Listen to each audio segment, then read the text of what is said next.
Imagine you are walking alone through the dense, freezing forests of the Alaskan Panhandle. The fog is so thick you can barely see your own hands. The temperature is dropping fast. And then, out of the dead silence, you hear it. A baby is crying. It sounds like it's coming from just off the trail, deep in the frozen woods. Or maybe just past the rocky shore, drowning in the water. Every human instinct you have screams at you to run toward the sound, to help, to save a life. But if you were born in that region, if you listened to the stories passed down by the indigenous Tlingit people, you would run the other way. Because you would know that out there in the fog, there is no baby. There is only the Kushtaka.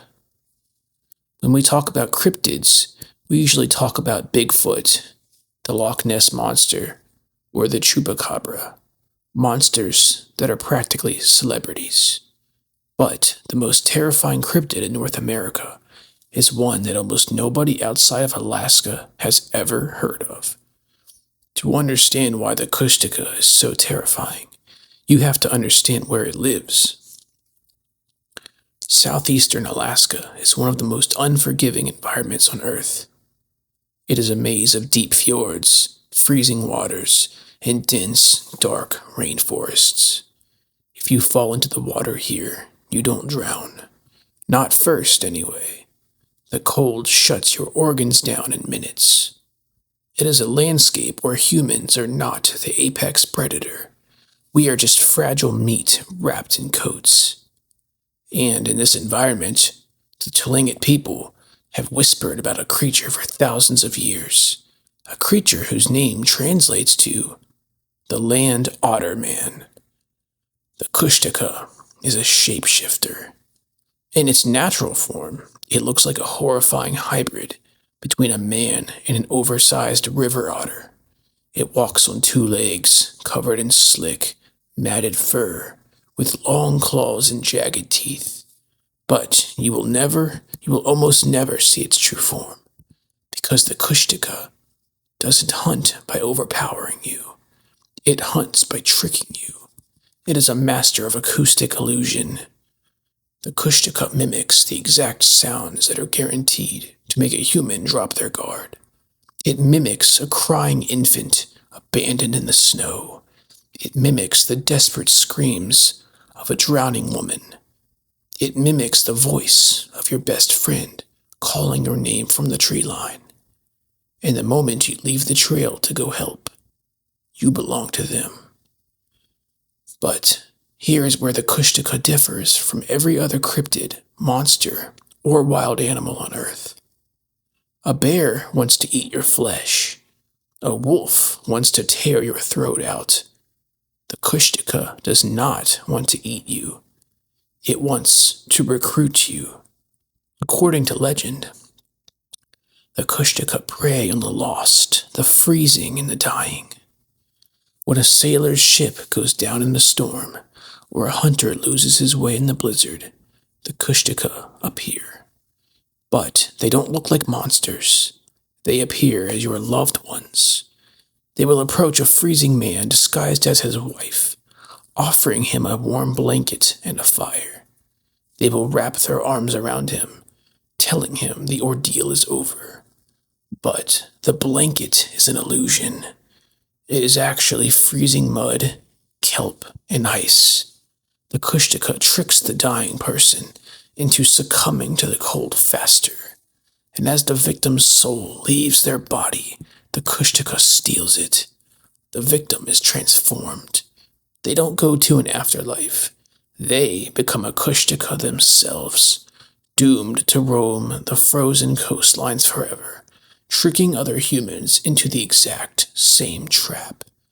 You might think this is just an ancient myth to keep children from wandering into the woods, but the sightings didn't stop in the ancient past. In the year 1900, a gold prospector named Harry Culp ventured into Thomas Bay, Alaska. The locals called it the Bay of Death and begged him not to go. Culp ignored them. He was looking for gold, not ghost stories. He hiked deep into the woods alone. Eventually, he found a ridge and sat down to rest. Suddenly, he heard a sound, a massive rustling in the brush. Culp drew his rifle, expecting a grizzly bear. Instead, the brush parted, and a mob of creatures poured out. Culp later described them as being covered in filth and fur, smelling like rotting flesh, and running toward him on two legs. But they weren't screaming like animals. They were laughing. Culp didn't even fire his gun. He dropped his equipment, turned, and sprinted for miles, not stopping until he reached his boat. He left Alaska and swore he would never set foot in Thomas Bay again. To his dying day, he refused to talk about exactly what he saw without shaking. So, what are people actually seeing out there? There's a deeply unsettling scientific explanation for the Kushtaka, and it has everything to do with what the cold does to the human brain. When a person enters the final stages of severe hypothermia, they experience something called paradoxical undressing. As the body's temperature regulation completely fails, the brain malfunctions. The victim suddenly feels like they are burning alive. So, in the middle of a blizzard, they strip completely naked. But it gets worse. As the brain freezes, it hallucinates violently. People dying of hypothermia have been known to carry on full conversations with family members who aren't there. They see warm fires that don't exist. They hear voices calling to them from the snow. The Kushtaka might not be a physical monster with fur and claws. The Kushtaka might be the personification of freezing to death.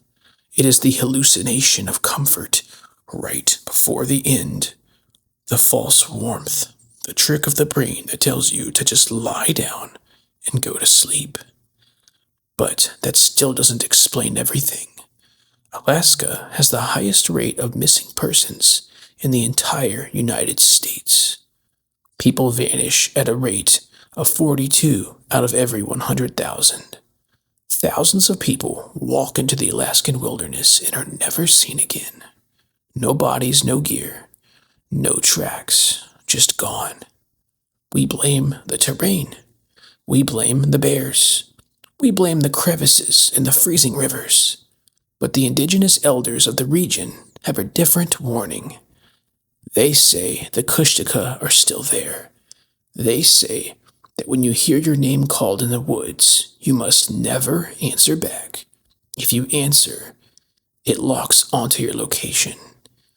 To this day, Tlingit parents tell their children a very strict set of rules. If you are lost and you see someone walking towards you in the fog, look at their feet.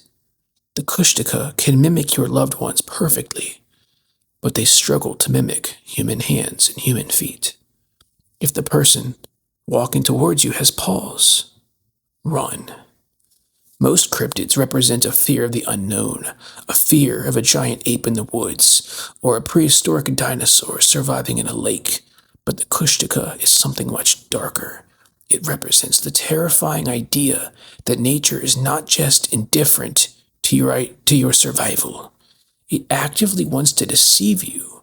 It weaponizes your own empathy against you. It uses your love for a crying